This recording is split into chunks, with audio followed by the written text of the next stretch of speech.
And welcome everybody to another glorious episode of the On Waivers Podcast. I'm your host, Dwayne Douglas, podcasting the beautiful shores of the Pacific Ocean. The rain was out there going crazy earlier today, but now the sun is out here in Southern California. My partner is Ryan Holmes, ready to ramble, all those things like that. How you doing today?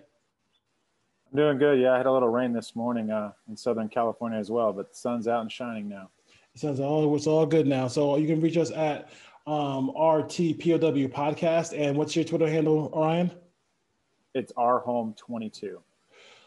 858-429-9465 is the text line. We have a couple of questions off that text line as well for the Put On Waivers NFL show. Let's just jump into it. Listen, I like other sports. I'm sure you like other sports as well, but like this is what makes the tempo of the signings of free agency is what makes the NFL the most popular sport. I mean, even when the season is not going on, you have all these crazy moves back and forth. These teams in the same division doing all these different things. Just the tempo of free agency. NFL Network makes it into a big program, and it's always fun to watch to see what happens here. I don't know what different opinions that we're going to have here on the Patriots. But when you have a situation like the Patriots here, where they usually have the Patriot way, and they don't do what they're doing right now, what are your thoughts about what the Patriots have done so far in this offseason? Because they spend a whole lot of money right now. It's interesting. They're a team that doesn't really dabble in the free agent pool, and they went out today and they've signed 4 or 5 guys. They brought back Cam Newton. Spent a lot of money on Jalen Mills, the cornerback from the Eagles.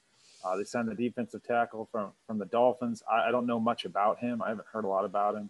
Haven't really seen him on tape. But they gave him a pretty big contract. And then they went out, obviously, and brought in Matt Judon, who kind of fits that defense. He can play in multiple fronts. He's not a premier pass rusher. I mean, he's good enough to get you a 6 to 8 sack. I don't think he's going to be a 10 or 12 sack guy. And they paid him. He was $32 million guaranteed, 4 years, $56 million. Yeah. And they went out, obviously acquired Trent Brown.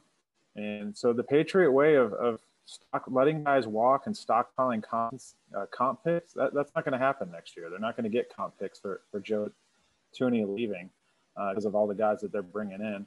And I've seen Nelson Aguilar linked to him today too. So they're definitely in the wide receiver market. I don't know if Cam Newton's the answer there. They brought Cam Newton back. He was awful last year. And even if you put better pieces around him, I still don't think this is a playoff team. Yeah, I don't know. I think that what's really happened here is this is the Brady effect. This has TB12 written all over him. He embarrassed that franchise by winning a Super Bowl last year. And if they go back to back, then people are really going to say, hey, you know what? We were tapping, Belichick on the behind all these years, and it was really Brady who was the magic eraser and any mistakes he made in the draft, any mistakes they made in the game, he was able to erase those things and win games for him. So I think this is really them doing this. This is the equivalent of, like, say you play the stock market, Ryan, and you have a company you trust for years and years and years, solid stock, and then all of a sudden the company just in one fell swoop did all these crazy things that totally out of character of what they do. This is what the Patriots have done, and people were talking about this and that. Listen, ESPN. I'm not sure if you're familiar with NESN, the New England Sports Network. Yeah, I know. You're NESN, right? Northeast Sports Network. Yeah, exactly. So growing up in Connecticut, NESN is just is basically ESPN. Everybody from ESPN is from Connecticut, Boston, New York, all that area. So when they keep telling you driving home the Patriot way, listen, I'm not saying that Belichick doesn't know what he's doing. I'm not saying Belichick is not a good head coach, but we all know what it's like to not have a quarterback. And go back and look at the tapes of what NFL insiders were saying about the Patriots week 5. And then after that, when the reality started checking in that they weren't going to be a playoff team, everybody kind of backed away and tried to blame Cam instead of putting that onus on Belichick. It's interesting because I like a couple that they brought in. I like Johnny Smith for what he is. I don't like him nearly $13 million a year. The Titans had really no interest in bringing him back. It didn't really utilize him in the passing game like you thought they would, especially for a team that runs a lot of play action with Tannehill and Derrick Henry.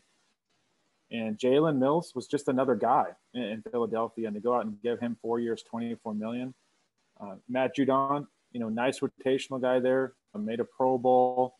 They had a lot of talent around him in that defense in Baltimore. I don't think that on his own that guy's going to go out and get you 12 to 14 sacks. I still think he's who was the biggest Matt Judon?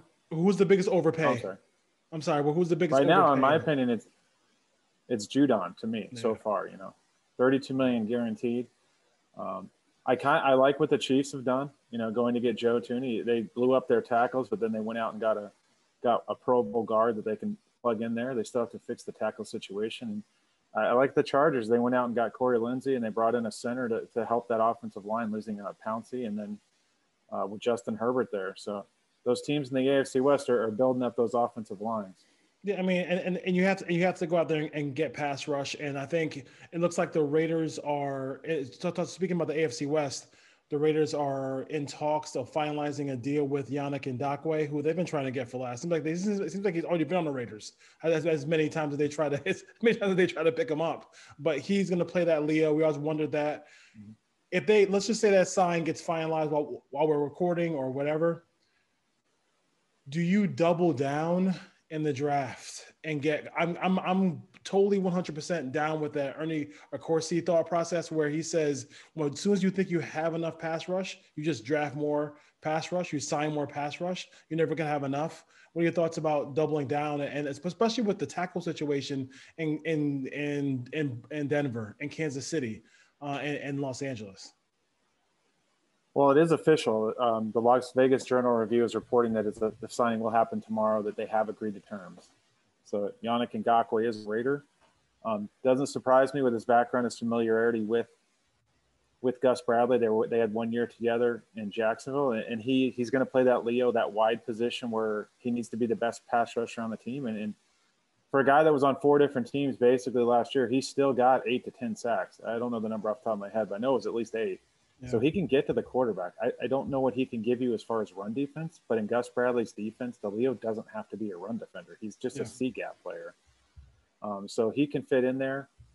And I would actually expect – I still think Melvin Ingram has a chance to join this team. I could definitely still see them bringing in Melvin Ingram and adding another pass rusher because you're going to kick Farrell inside most likely on third downs. Yeah. You're going to have Crosby as a main outside guy. And Ngakoue's he's going to turn 26 at the end of this month. He's a young guy. Yeah. And then bringing in Ingram. And I expect them at this point now to address either defensive tackle or offensive tackle in the first round. Was it the who was it? Was it the Seahawks when Seahawks are the kings of the cover 3, or was it them on third down who kind of titled that whole thing the NASCAR package when they tried to that was the Giants back when they had Justin Tuck and Omi Usenura. Oh, okay. Michael Strahan. They went with the NASCAR package. So, okay. But I could see the Raiders doing something similar because Ingram can go inside. He did it with the Chargers. So if you could run out Ngakoue, Ingram, Farrell, and Crosby on third down, that's pretty good. That's pretty good. That is pretty good. And I also, like I said, I don't know. I know that in Raider Nation they had a heart attack earlier today because John Johnson chose the Cleveland Browns over over the Raiders. But listen, Cleveland has put themselves in a position to be a player in free agency. Yep. They were a good team last year. They came closer to beating the Chiefs than the Bills did. I mean, they had a ball at the goal line, go out of bounds. That's that stupid rule as far as that goes. But I mean, they were really close in that game. So we'll have to see what happens as far as that go. As far as pressures, as far as quarterback hurries, Ngakoue was 25th in the league in that. As far as sacks goes, he did have 8, so that was good enough for him to have. To be 24th in the league, right around where Justin Houston and Bud Dupree, people like that were as well. So, I mean, the guy can get the quarterback. That's his sole purpose in that position, that Leo position that we talked about so much. So we'll see what happens as far as that goes. Does it any other or one thing I do see a lot is this whole Garoppolo back to the Patriots thing. I feel like we've been talking about all these quarterbacks doing all these things, but at the end of the day, if you don't have somebody to replace him with, like, what's the real plan there? Like, I mean, Wilson's gonna go so and so, gonna go to Chicago, but who is gonna replace him in Seattle? Same thing with on what Watson leaving the Texans. What are your thoughts about, like, it looks like the Patriots are gonna try their best to try to maybe acquire Jimmy Garoppolo, but it seems like the more and more you hear it, he's gonna end up being on the Niners next year. Yeah, I don't see him leaving San Francisco unless they can get Sam Darnold, or it's going to have it on draft day if a guy falls to them at 12 that they like. I could see Jimmy Garoppolo, also Chicago, jumping in on him. He went to school in Illinois. I'm sure that they did their work on him when he was coming out. And Chicago's desperate right now, so they're going to overpay for anyone they can get, whether that's Wilson or Darnold or Garoppolo. But I'd put it pretty even that Garoppolo could end up in Chicago. It's interesting. They gave Cam Newton in New England a contract that could pay him upwards of $14 million. It's basically a 5-year deal, or $5 million for 1 year with incentives. I don't think they're sold on Newton and Stidham. They need to go find another quarterback, a guy that could come in there and play. And it could be Garoppolo. I don't think Belichick's gonna go in and bite that apple at $20 million or whatever Garoppolo's making, 20 to 25 million, and adding him in, because they're spending a lot of money right now. I don't know how they're going to fit that in the salary cap when they get done doing the accounting here. I understand it. I mean, if you can't pay $20 million, you're not getting a quarterback. Like, it's like you got to get a quarterback. Because if they get him, couldn't they can control the incentives of Cam Newton, right? Because if he doesn't play.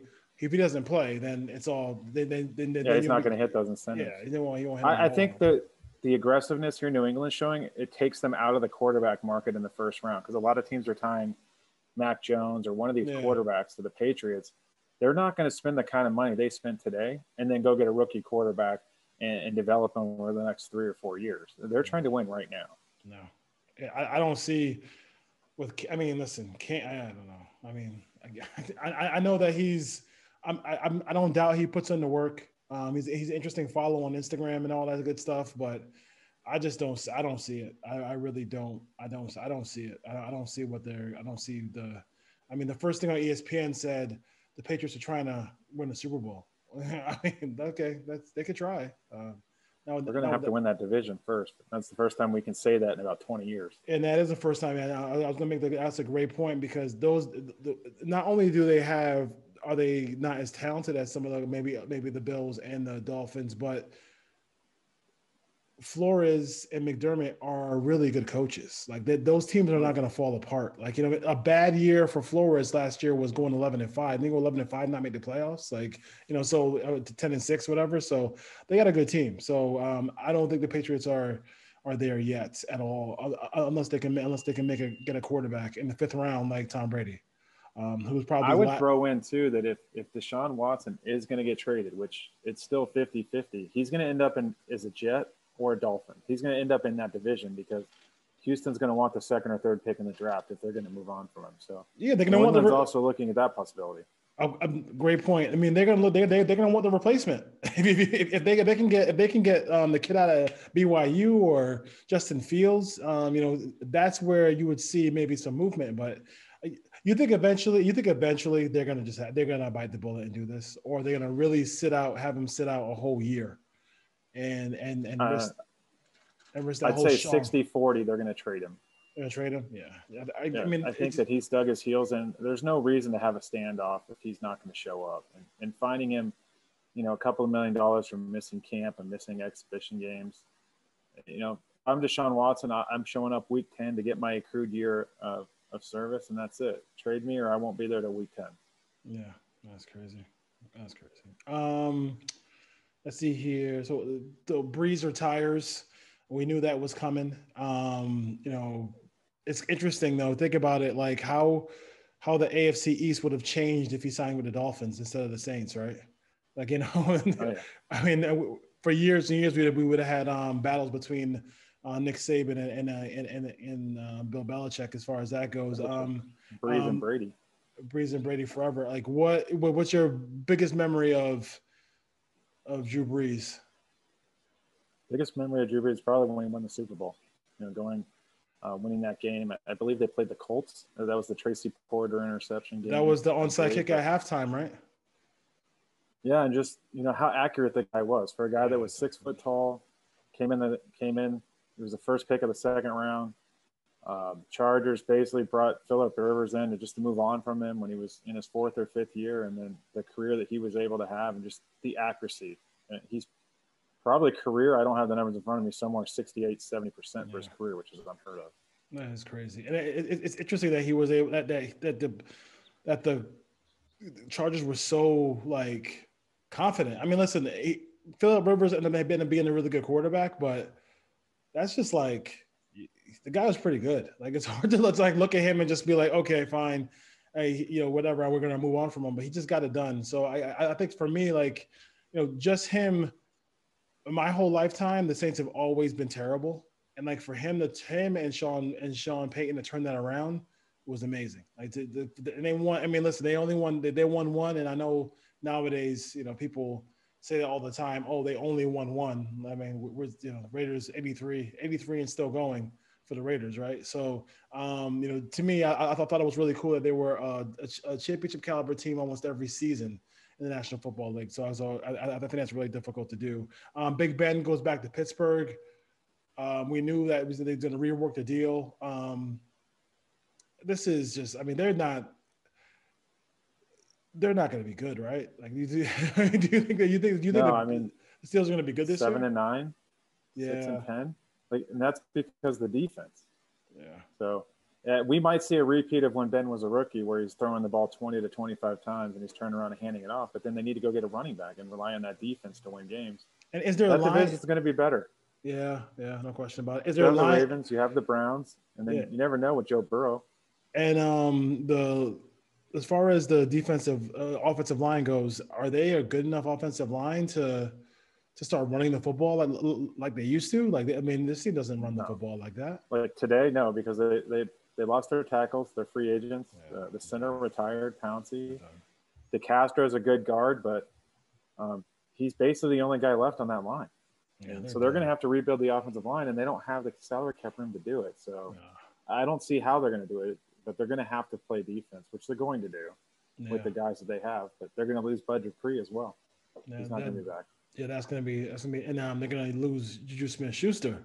Hopefully not to a team in Nevada. Hopefully the Jets step up and sign that one, because the Raiders do not need another slot receiver. You mean something he can't win outside? I don't think he can win outside. And I'm a USC guy. You are as well. Yes, I am. I like some Juju, but Juju's a physical slot guy. He's not going to win on the outside. He's not going to win deep routes outside. He's not going to win in the red zone on fade routes. Like, he's got to play inside. Yeah, going back to the AFC West, the Chiefs, Chargers retooling that offensive line. I had a question for you, and I heard Big Tafer say this a lot, and I'm not sure if you ever seen it.